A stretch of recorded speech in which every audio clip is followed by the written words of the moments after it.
Olá, meus queridos irmãos e amigos, um grande e carinhoso abraço. Meus queridos irmãos e amigos, a doutrina da predestinação foi criada por João Calvino em 1536. João Calvino nasceu em 1509 na França e faleceu em 1564 com 55 anos em Genebra, Suíça. João Calvino foi teólogo, escritor e líder religioso. Quando Martinho Lutero afixou as 95 teses na porta da capela de Wittenberg, Alemanha, dando início à Reforma Protestante, João Calvino tinha 8 anos de idade. Portanto, João Calvino é considerado um dos principais líderes da segunda geração da Reforma Protestante. Meus queridos irmãos e amigos, prestem atenção e muita atenção no que vou lhes dizer. As igrejas calvinistas reformadas, como a igreja presbiteriana, distorcem, modificam completamente o que o apóstolo Paulo escreveu na carta aos Efésios, capítulo 1, do versículo 3 ao versículo 6. Esses 3 versículos é praticamente a base da doutrina da predestinação. No entanto, queridos irmãos e amigos, esses versículos falam do plano de salvação ou plano de redenção elaborado por Deus Pai, Deus Filho e Deus Espírito Santo antes da criação do mundo. Esses versículos são muito importantes porque mostram-nos um pouco do que aconteceu lá no céu antes da criação do mundo. Mas os calvinistas, as igrejas reformadas, como a igreja presbiteriana, como já disse, distorcem completamente, apresentando uma doutrina diabólica. É uma doutrina diabólica, sim. E nesse estudo vamos explicar tudo. As denominações religiosas que defendem ou ensinam a doutrina da predestinação, da maneira que foi elaborada por João Calvino, como as igrejas presbiterianas e reformadas, dizem que o apóstolo Paulo está dizendo na carta aos Efésios, capítulo 1, do versículo 3 ao versículo 6, que Deus nos concedeu muitas bênçãos espirituais nos lugares celestiais e que 2 se destacam: eleição e predestinação. Eleger significa escolher. Escolher significa optar entre 2 ou mais coisas. Numa escolha, sempre se escolhe uma coisa e deixa a outra. Os que ensinam a doutrina da predestinação dizem entusiasticamente que é exatamente isso que o apóstolo Paulo está dizendo que Deus fez. Eles dizem que Deus, antes da fundação do mundo, escolheu os que vão ser salvos, santos e irrepreensíveis, e os que serão descartados, condenados, porque Deus é soberano e essa é a vontade dele e ponto final. Eu vou repetir. Eles dizem que Deus, antes da fundação do mundo, escolheu os que vão ser salvos, santos e irrepreensíveis, e os que serão descartados, condenados, porque Deus é soberano e essa é a vontade dele e ponto final. É como se Deus dissesse: eu quero que seja assim, essa é a minha vontade, assim estabeleci e acabou. A segunda bênção que eles destacam, citada pelo apóstolo Paulo, é a predestinação. Predestinar significa dar um destino, ordenar de antemão o destino de alguém, ou definir, ou estabelecer de antemão alguma coisa. Eles dizem que há diferença entre escolha ou eleição e predestinação. Escolha é o ato de escolher aqueles que Deus quis para ele. Predestinação é o destino que Deus vai dar para esses escolhidos. Os que foram escolhidos, eleitos por Deus, serão salvos. E os que não foram escolhidos por Deus serão descartados. Meus queridos irmãos e amigos, prestem atenção agora no que vou lhes dizer para desmontar essa narrativa absurda e diabólica. A palavra escolheu, que é usada pelo apóstolo Paulo em Efésios, capítulo 1, versículo 4, significa em grego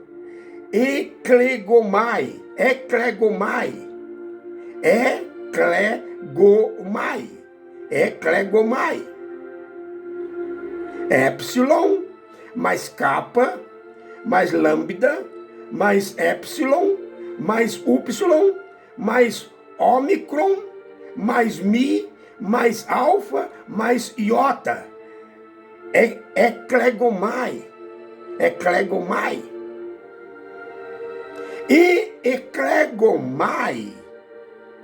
E eklegomai não significa necessariamente escolher um e rejeitar o outro. Entenderam? Eklegomai não significa necessariamente escolher um e rejeitar o outro. Exemplo. No Evangelho segundo Lucas, capítulo 6, versículo 13, está escrito: e quando já era dia, chamou a si os seus discípulos, isto é, todos os discípulos, os 72 discípulos, e escolheu, eklegomai, 12 deles, a quem chamou de apóstolos. Jesus o Cristo escolheu de entre os 72 discípulos apenas 12 que chamou de apóstolos. Então os outros discípulos foram descartados? Não, não e não. Os outros discípulos continuaram sendo prestigiados. A palavra escolheu, eklegomai, aqui em Lucas capítulo 6, versículo 13, é a mesma usada pelo apóstolo Paulo na carta aos Efésios capítulo 1, versículo 4. Portanto, como acabamos de mostrar, o verbo escolher nem sempre significa escolher um e rejeitar o outro. Outro exemplo, no Evangelho segundo João, capítulo 6, versículo 70, está escrito: Replicou-lhes Jesus: não vos escolhi eu, eclegomai, em número de 12? Em número de 12? Contudo, um de vós é o diabo. Não vos escolhi eu em número de 12? Contudo, um de vós é o diabo. Agora reparem bem, meus queridos irmãos e amigos. Judas foi escolhido por Jesus. Então por que não foi salvo? Judas foi escolhido por Jesus, então por que não foi salvo? Sendo que a doutrina da predestinação diz que aqueles que foram escolhidos não perdem a salvação. Mais um exemplo. Os que ensinam a doutrina da predestinação, conforme foi elaborada por João Calvino, chamam descaradamente Deus de mentiroso, porque no livro de Deuteronômio, capítulo 30, versículo 19, diz: hoje invoco os céus e a terra como testemunhas contra vocês, de que coloquei diante de vocês a vida e a morte, a bênção e a maldição. Agora escolham a vida para que vocês e seus filhos vivam. Deus falando. Como pode Deus, o Todo-Poderoso, dizer: escolham a vida para que vocês e seus filhos vivam, se Ele, Deus, não dá oportunidade de escolher, conforme diz a doutrina da predestinação? Se Ele é quem escolhe os que vão ser salvos e os que vão ser condenados, então Deus está mentindo. É um Deus confuso.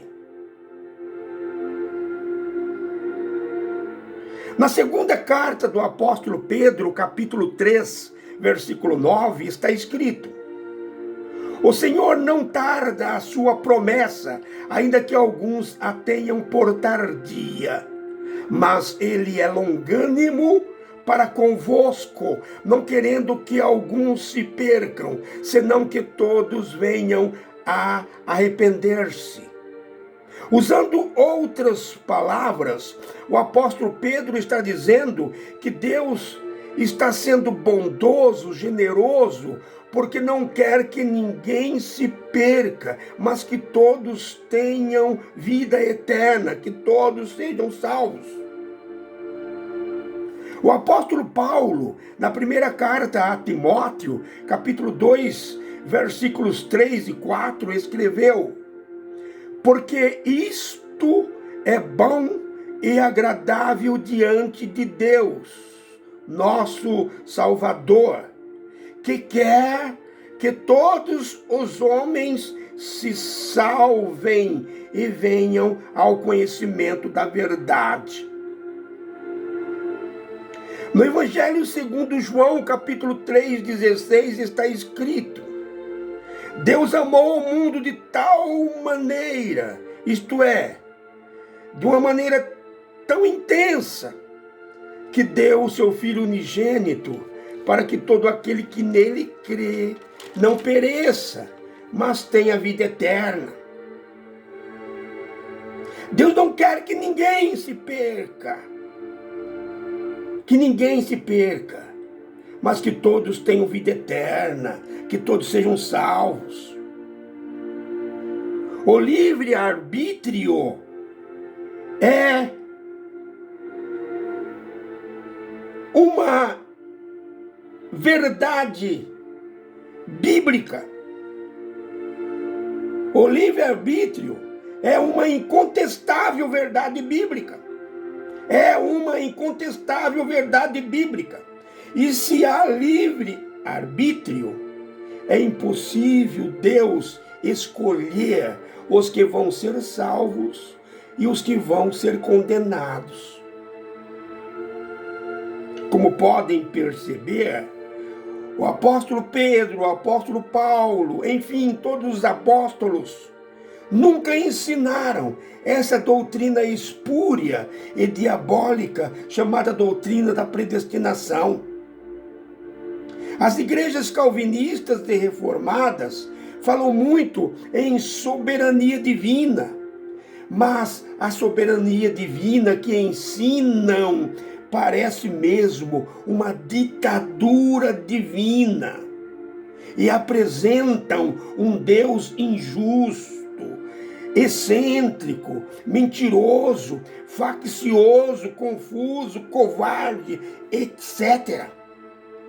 E o nosso Deus, o Deus Todo-Poderoso, soberano, eterno, onisciente, onipresente, Criador dos céus e da terra, não é nada disso.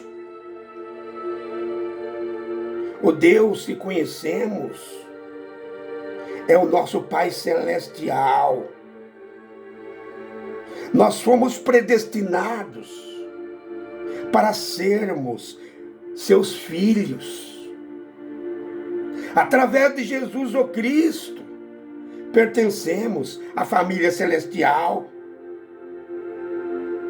O Deus que conhecemos é compassivo, isto é, sente compaixão. O Deus que conhecemos é misericordioso, justo. O Deus que conhecemos é amor.